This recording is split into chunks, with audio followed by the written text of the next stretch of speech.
We've gone over the odds of actually playing sports in college.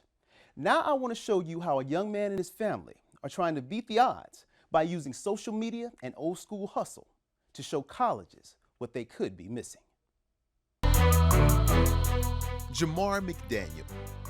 Maybe you've heard of him, maybe you haven't. But let's take a look at his resume. He's run kickoffs back for 6. He intercepts passes. He catches passes. He outruns people. And that's actually not all he's done. I made first team all LA City and had a couple records, and I went to an all-star game, and after all that I didn't really get recruited like I wanted to. Well, what do you do when you don't get what you want?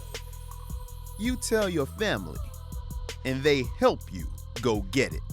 After he didn't receive his letters and after he was discouraged, I told him, I said, I'm going to make sure people know your name. I'm going to make sure people hear about you. And she did just that, creating business cards, t-shirts, and using social media to help her son Jamar be seen by the masses. It's doing a lot for me. It's getting my name out, and hopefully it's doing the right things. You know, somebody, you know, it's not about what you do, it's like who you know. So hopefully somebody sees it and just helps me. It's like I told my kids, quiet mouths don't get fed. So when I saw you and I'm sitting there, I said, well, let me go down and introduce myself. So that's what I usually do a lot of places. You know, like Derica says, we give the cards out to everyone we meet.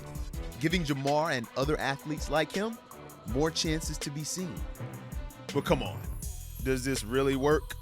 Do college recruiters actually find athletes on the internet? Yeah, they do. Well, my time at Santa Monica, I had a linebacker from Scappoose, Oregon, that reached out to us first and, you know, was inquiring about playing football for us at Santa Monica College. So I did my little homework on him, checked him out. He came down on the spring break and, you know, we talked some things out and he came out and he actually did pretty good for us. He ended up receiving a scholarship to Texas State after his first year at Santa Monica. And also he played 3 years there, ended up being a team captain, and now he's with the Carolina Panthers. Jamar has talent. He now has more exposure, but he knows it will take more than his skills on the field to be successful. I expect to do good in the classroom again. I graduated with a 4.0, and I'm proud of that, so I expect to do that again, get another 4.0. And while business cards and YouTube links are bringing attention to his athleticism, his family wants his attention to be somewhere else.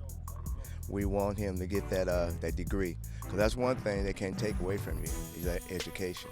And then, you know, like our dream, his dream is to, you know, play a couple of years in the National Football League. But as you know, NFL, it stands for not for long. So you got to have that degree, something to fall back on. Jamar looks to have a great season at Elko and hopes to be instrumental in helping his team win in many ways. And hey, you're already using social media. Why not use it to help you get a leg up in the recruiting game? For more information on the recruiting process, be sure to check out these websites and get all the info you can, so you will be ready. Well, Torrance, that is it. Thanks for joining me today on the Sports Desk. Don't forget to check us out on Facebook, Instagram.